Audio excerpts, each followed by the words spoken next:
دیدار کرانے کے لیے جس دن کو منتخب کر رہا ہے وہ دن وہاں کے اعتبار سے یوم مزید ہے اور یہاں کے اعتبار سے یوم جمعہ ہے۔ اور دنیاوی طور پر یہ جو جمعہ ہے کہ خطیب خطاب کر رہا ہے پوری دنیا کے اندر، امام امامت کر رہا ہے، بیٹھ کر بیان کر رہا ہے، یہ اسی جنت کی مشابہت ہے کہ ایک وہ دور بھی آنے والا ہے، جمعے کا دن ہوگا کہ ہم سب لوگ بیٹھے ہوئے ہوں گے، سب لوگ کھڑے ہوئے ہوں گے، سب کی نگاہ جس وقت جس طرح اب امام کی طرف ہوتی ہے، جس طرح اب امام کے چہرے کی طرف ہوتی ہے، وہ دن بھی آنے والا ہے، وہ دن بھی آنے والا ہے کہ جس نے اس کی قدر کر لی وہ دن کل کو قیامت کے دن جنت میں وہاں پر جمعے کے دن اللہ کا دیدار نصیب ہوگا۔ اور یہ فرمایا گیا کہ جنتی جب اللہ کا دیدار کریں گے جنت کی ساری نعمتیں بھول جائیں گے،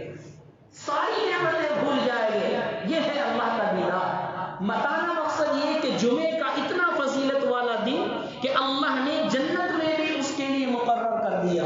اب یہ اعتراض ہوتا ہے کہ جنت میں تو ایک ہی موسم رہتا ہے، ایک ہی رہتا ہے، نہ رات ہے نہ دن ہے، پھر وہاں جمعے کا دن کیا ہے؟ علماء نے اس کی توجیہ بیان فرمائی کہ جمعے سے لے کے جمعے تک جتنا وقت ہوتا ہے ہفتے کا، اتنے ہی وقت کے اعتبار سے اللہ کا دیدار ہوگا۔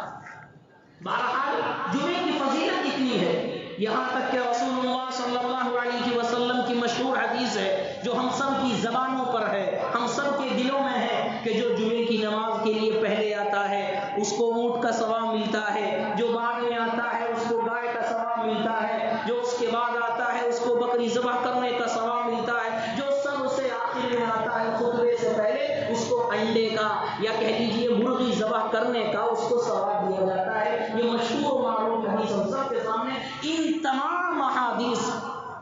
کے ہونے کے باوجود ہم لوگوں کی لاپرواہی اور بے پرواہی اتنی ہے کہ جمعے کی نماز کا وقت ہو جاتا ہے، ایک خطیب خطبہ دینے کے لیے کھڑا ہو جاتا ہے اور ہمارے نوجوان ابھی بازاروں کے اندر ٹھہر رہے ہوتے ہیں۔ یہ بات اس لیے کی گئی کہ آج کا یہ دور ہے کہ جمعے کی نماز کے وقت پہ وقت پر آتے ہیں، اور جمعے کی جہاں دو سب جگہ کا یہی مسئلہ ہے، یہ خاص اس مسجد کے لیے نہیں ہے، سب جگہ کا یہی مسئلہ ہے، جہاں دعا بھی نہیں سلام پھیرا اٹھ کے چلے جاتے ہیں، اللہ سے مانگی گویا کہ اللہ سے مانگنے کی ضرورت بھی نہیں سمجھے۔ گنہگار ہونے کے باوجود وہ صحابہ سے بڑھ کر انبیاء علیہ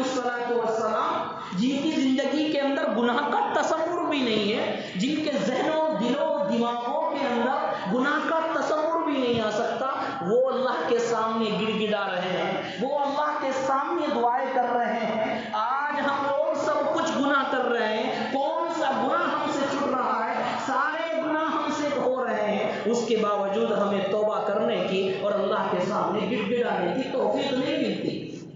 اللہ رب العزت قرآن مقدس میں فرماتا ہے وَإِذَا سَأَلَكَ عِبَادِي عَنِّي فَإِنِّي قَرِيبٌ، کہ جب میرا بندہ مجھ سے سوال کرتا ہے، مجھ سے مانگتا ہے، دعائیں کرتا ہے،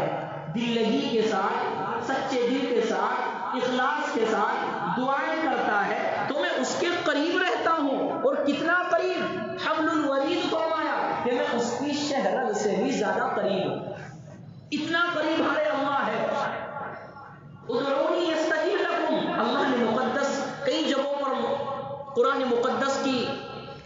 میں اور ان آیتوں میں ذکر فرمایا، اے لوگوں مجھے پکارو میں تمہاری دعاؤں کو سننے والا ہوں، اے لوگوں مجھے پکارو میں تمہاری دعاؤں کو قبول کرنے والا ہوں۔ میرے بندوں مجھے معلوم ہے تم سے خطائیں ہو سکتی ہے، میرے بندے مجھے معلوم ہے تمہارے اندر گناہ کا مادہ ہے، تم سے گناہ کا تصور بھی ہو سکتا ہے، گناہ ہو بھی سکتا ہے، خیالات بھی گندے گندے آ سکتے ہیں، تمہارے ذہنوں میں وسوسے بھی آ سکتے ہیں، میں جانتا ہوں میرے بندوں، لیکن تم مجھے سچے دل سے پکارو گے، تم میرے سامنے گڑ گڑاؤ گے، تم میرے سامنے ہاتھ پھیلاؤ گے تو میں تمہاری دعاؤں کو رد کر دوں؟ میں ایسا نہیں ہوں۔ وہ دنیا کے بادشاہ ہیں، وہ دنیا کے بادشاہ ہیں۔ آپ دنیا کے کسی حکمران کے پاس چلے جائیں، دنیا کے بڑے بڑے مالداروں کے پاس چلے جائیں، ایک مرتبہ دے دیں گے، دو مرتبہ دے دیں گے، آپ کو بھگا دیں گے، رات میں جاؤ گے دروازے بند ملیں گے، ملنے کے لیے پرمیشن کی ضرورت پڑے گی، ملنے کے لیے جو ہے دوسروں کے سامنے ہاتھ پھیلانے پڑے گے، رشوتیں دینی پڑے گی۔ ایک رب العالمین